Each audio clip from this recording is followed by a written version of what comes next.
Has the pandemic affected your mental health? We bet it did. Hi, this is Isabella, Danielle, and Natalia, students of Letras Inglês, and we are here today to talk about how online teaching during the pandemic has affected teachers' mental health. We interviewed an English teacher that had to trade her in-person classes for online classroom spaces to discover that on first hand. Thank you, Isabella. But first, let's start with some contextualization. Last Friday, May 7th, the government of Espírito Santo announced that presential classes for both preschool and elementary education are coming back. This is the government's second attempt to take classes back to normality. The first one was in February, but the classes were cancelled after an increase in the COVID-19 cases here in the state. Since then, the classes have been taught on online platforms, which will continue for high school education. We interviewed Raquel Ribeiro, a public school teacher here in the state, to understand a little bit more about the situation that have been happening in in these platforms. So the teacher described feeling anxious about this comeback of presential classes, since not all of the teachers have taken their vaccines yet. This anxiety is general in this job category and even for other categories. But the situation is difficult for both sides. The fear of the ones who are going out of their homes to teach, and the ones who struggle trying to teach in remote classes. We would like to understand a little bit how teachers have been doing with remote classes during the pandemic. We asked our invited teacher how online teaching has changed her routine. Isabella, what did she answer? Well, she said, my routine is completely different now. I used to work in the morning and my kids study at the same time. Now that everybody is at home, I need to help them with online classes during the morning. In the afternoon, there is always some housekeeping, and they want to spend some time playing, reading stories, so I usually end up working at night. Yeah, regarding what Raquel said, I personally think that one of the things that helps us to keep stable is the certainty of our routine. Teachers are used to using a board, a classroom dynamic, a certain type of evaluation. And when the pandemic started, they didn't know how uh, and if they could count with these things they were used to. Their routine has got messed up. It's like kind of starting from the very beginning again. Yeah, this has helped me a lot too as an undergraduate student to set up time to do housework, to study, and things like that. But I guess that one big problem teachers may have, and we are having too, is that they are working from home. So it's the place which they should use to relax and spend time with the family. So I guess it must be difficult to manage between the workplace and home, since you have been working from the place where you live. That's true. The teacher said it's really difficult to control everything since her kids are still young. She said that sometimes they feel frustrated because they want to play, but they can't see their friends or go out, and she's the only one available trying to supply all their needs. Sometimes on the same day, she needs to be a mother, a teacher, a psychologist, a friend, a wife, a chef. Yeah, so what we can see here is that not only our workplace is disorderly. In our case, our workplace is the university, UFIS. But kind of this disorder also has invited our home. All this right at the same time that we need more discipline to keep things working.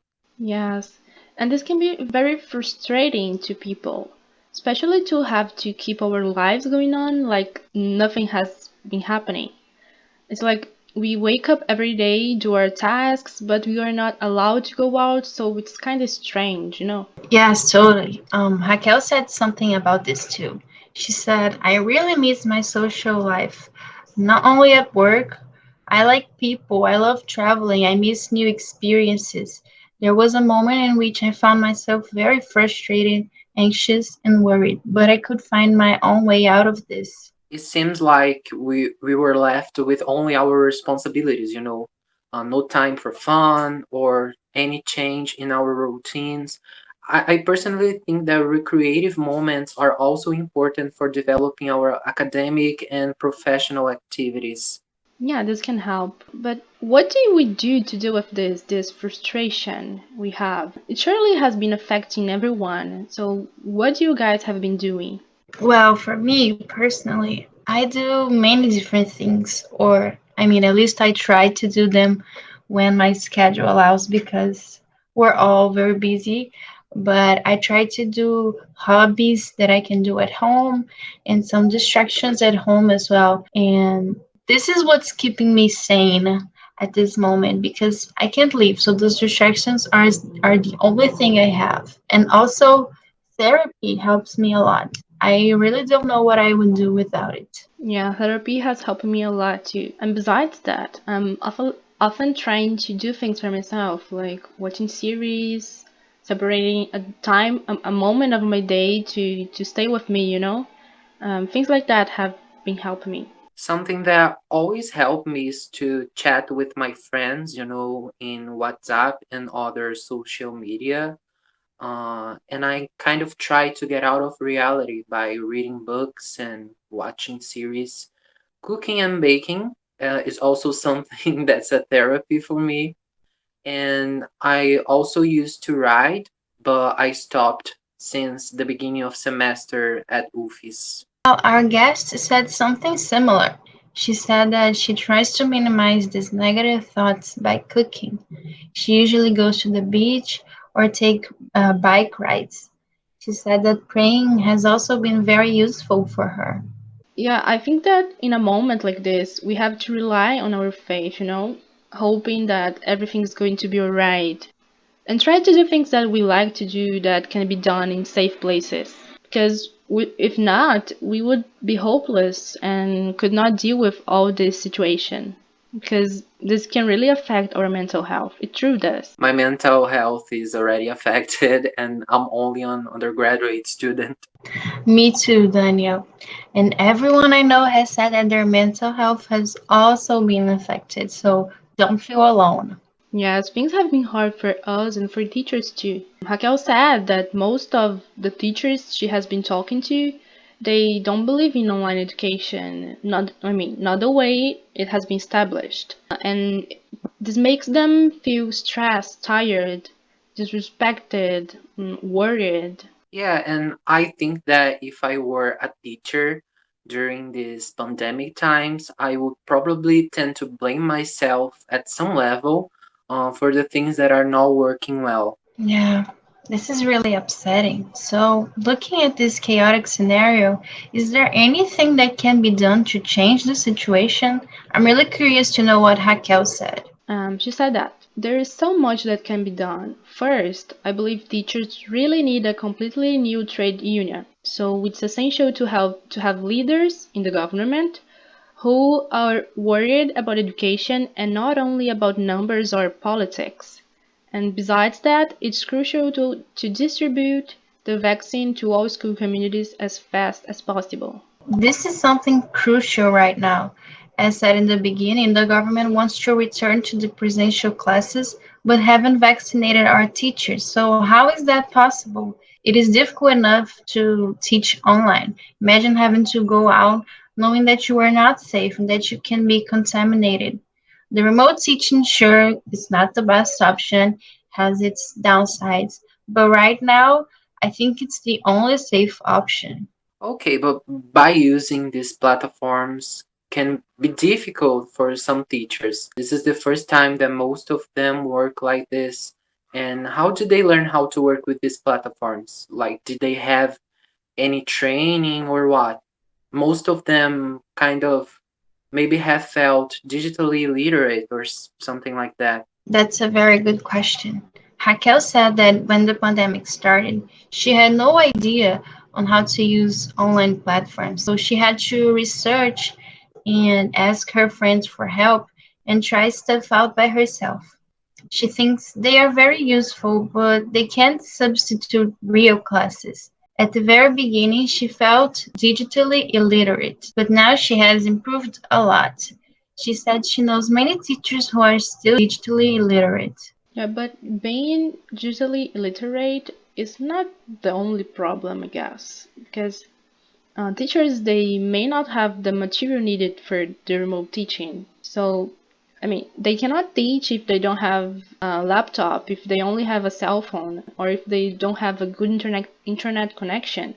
So it must be difficult for those who don't have it. Yes, the teacher said she needed to buy a new laptop to upgrade her internet connection. She had to buy an appropriate chair.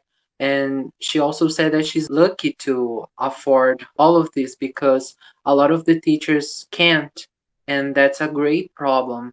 Yeah, even though us students, we had to make some adjustments as well and learn how to use the platforms. I think that it was probably harder for teachers because there was a lot of expectation on them to know everything and to command in the classroom. But they were also going through this process of adaptation with us. So they weren't sure how to do things either. Okay, the focus here is on teachers, but it's important to know their view of students right now. Were there any changes or effects that Raquel noticed on her students? Is there anything that can be done about it? It seems pretty tough. Yes, because the way students react, they can affect on teachers, right? So, unfortunately, Raquel said that she thinks most students are uninterested and sad and worried about their future. And she said that she tries to develop more dynamic activities and to keep contact with them. So I guess she's doing what she can. Yeah, it's really sad to see that, and I think students' emotions can really affect teachers. And so, well, me personally, and I see others doing that, we try to be a little more engaged so that we can help teachers. But it's so hard because of the current situation, because of everything that's happening. We have very little perspective for the future and for when classes are coming back and all the things. So we are not very motivated. Yes, that's true. But I think that we have been adjusting well to the situation. I mean, it's not that we are used to it, but I think that we have been able to cope with all this, even with all the stress, the difficulties, and so on. I mean, we made it here, so I guess a good thing to celebrate. And I hope the students from hers could learn at least something during the remote teaching. And I hope that we can go back to normality as soon as possible. Teachers, they started to being vaccinated, and I hope that all teachers can take their vaccine soon. Well, seems like we have reached the end. We believe that this has been very enlightening about teachers' mental health during the pandemic, since so many times what we see is about how it affects the students. We would like to thank Raquel Ribeiro for sharing her experience and helping us to bring light to this issue. This has been Daniel, Isabella, and Natalia, and we thank you for listening.